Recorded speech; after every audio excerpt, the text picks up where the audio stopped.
नमस्कार, सत श्री अकाल, सलाम वालेकुम and very good morning all of you. कैसे हैं आप सब लोग?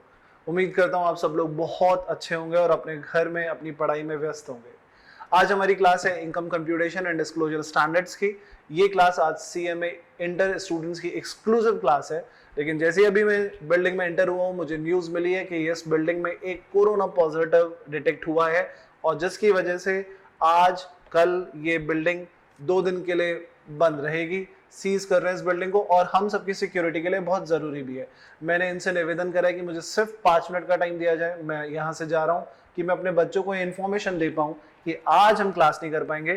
तो हम लोगों ने आज की क्लास को पोस्टपोन करके 17 अगस्त को रखा है, यानी कि मंडे को। आज फ्राइडे है तो आज 14 की क्लास हम 17 को करेंगे और उस दिन के बाद हमारी डायरेक्ट टेक्स्ट सीरीज पूरी तरीके से कंप्लीट हो जाएगी। आप लोग अपना प्यार ऐसे ही बनाते रखना। तो अगर आप इस वीडियो को अभी तक देख ही चुके हैं तो फिर मैं आज आपके साथ शेयर करना चाहूंगा कि बहुत सारे स्टूडेंट्स की प्रॉब्लम है कि सर पढ़ाई कैसे करें। पढ़ाई कैसे करने के लिए मैं आपको एक छोटी सी स्टोरी सुनाता हूं, बहुत खूबसूरत है। यहां तक आई गए हैं तो अगले 2 मिनट मेरे साथ रहिएगा और ये स्टोरी सुन के जाइएगा। एक महिला थी जिन्हें मंदिर जाना बहुत पसंद था और वो डेली मंदिर जाया करती थी। फिर वो भले ही अपने शहर में हो, अपने शहर में नहीं हो, किसी भी शहर में हो, देश में हो, विदेश में हो, वो कभी भी किसी भी दिन मंदिर जाना नहीं छोड़ती थी। वो जहां भी जाती थी वहां पर मंदिर जरूर जाती थी। एक दिन वो किसी और शहर में थी और वहां पर मंदिर में गई और जब वो मंदिर में गई तो वहां पे जब जो कुछ उन्होंने देखा उससे वो बहुत ही परेशान हो गई। वो पुजारी जी के पास गई और पुजारी से जैसे बोला कि यहाँ पे जो कुछ भी मंदिर में हो रहा है ना, ये सब कुछ सही नहीं हो रहा है। ये सब कुछ जो कुछ हो रहा है ये बहुत गलत हो रहा है। यहाँ पर मैं जब से आई हूँ मुझे एक डिस्टर्बेंस फील हो रही है। पुजारी जी ने बोला, बताइए हमसे कोई गलती हो गई है तो हम उसको सुधार देते हैं, या आपसे किसी ने कुछ कहा तो हम उस पर काम करें। महिला ने बोला कि नहीं, किसी ने मुझसे कुछ नहीं बोला, लेकिन यहां पर मैं जब से आई हूं तब से मैं पूजा में लीन नहीं हो पा रही हूं। क्योंकि किसी को भी मैं देख रही हूं तो कोई वहां पर बैठ के गपशप लड़ा रहा है, कोई वहां पर अपनी फोटोज खींच रहा है, कोई सेल्फी ले रहा है, कोई मंदिर की फोटोज ले रहा है, कोई बॉस की बुराइयां कर रहा है, कहीं पर सास बहू की लड़ाइयों की बातें हो रही हैं। यहाँ पर सब पाखंडी आते हैं, कोई भी मंदिर में पूजा करने नहीं आता है, सबका दिखावा है। यहाँ पर कोई यहाँ पर पूजा करने नहीं आ रहा है और ये देख के मेरे को बड़ी डिस्टर्बेंस हो रही है। तो मुझे लगता है कि ये सब गलत है और ये सब कुछ जो हो रहा है उसकी वजह से जो दूसरे यहाँ पर आते हैं पूजा करने, वो भी यहाँ पर ढंग से पूजा नहीं कर पा रहे। आपके पास इसका क्या समाधान होगा? पंडित जी ने बोला कि आप एक काम करिएगा, आप कल सुबह आना और अपने साथ एक भरा हुआ लोटा लेके आना।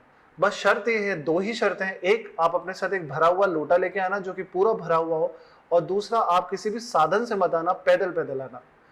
फिर आप जब यहाँ आएंगे तो मैं आपको आपकी सारी समस्या का समाधान दे दूंगा। महिला ने कहा ठीक है, अगर ऐसी बात है तो फिर अगले दिन मैं आती हूँ। वो अगले दिन आई, लोटा लेके आई और जो लोटा लेके आई वो पूरा भरा हुआ था और पैदल पैदल अपने घर से उस मंदिर तक पहुंची।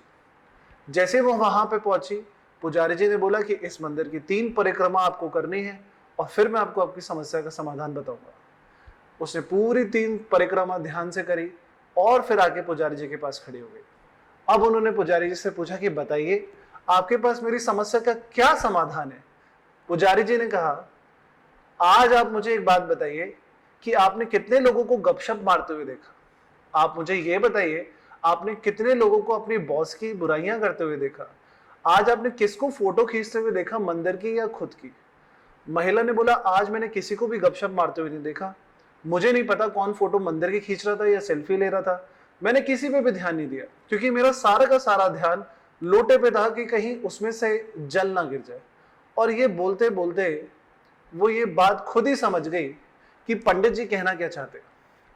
अगर आप खुद अपने काम में व्यस्त हैं, अगर आप खुद अपने काम में लगे हुए हैं, जब आपके लिए वही सबसे इंपॉर्टेंट है, तो बाकी सारी दुनिया में क्या हो रहा है आप उसके अपने आप उसको इग्नोर कर देते हैं क्योंकि आप खुद की दुनिया में इतने ज्यादा लीन है। वो महिला इतनी ज्यादा लीन थी कि कहीं उसके लोटे से पानी ना छलक जाए। वो उसमें इतना ज्यादा कॉन्सेंट्रेट कर रही थी कि दुनिया में आसपास, उसके बगल में आसपास क्या हो रहा है उसका उस पर ध्यान नहीं था।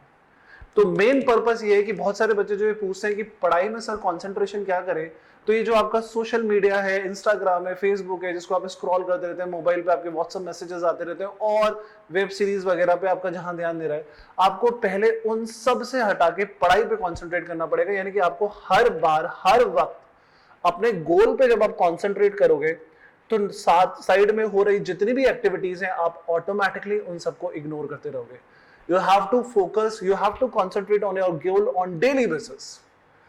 तो सबसे ज्यादा जो मूल मंत्र है, अगर पढ़ाई किसी से नहीं हो रही है तो सर पहले you have to check whether you are concentrating or not, whether you are focusing on your goal or not।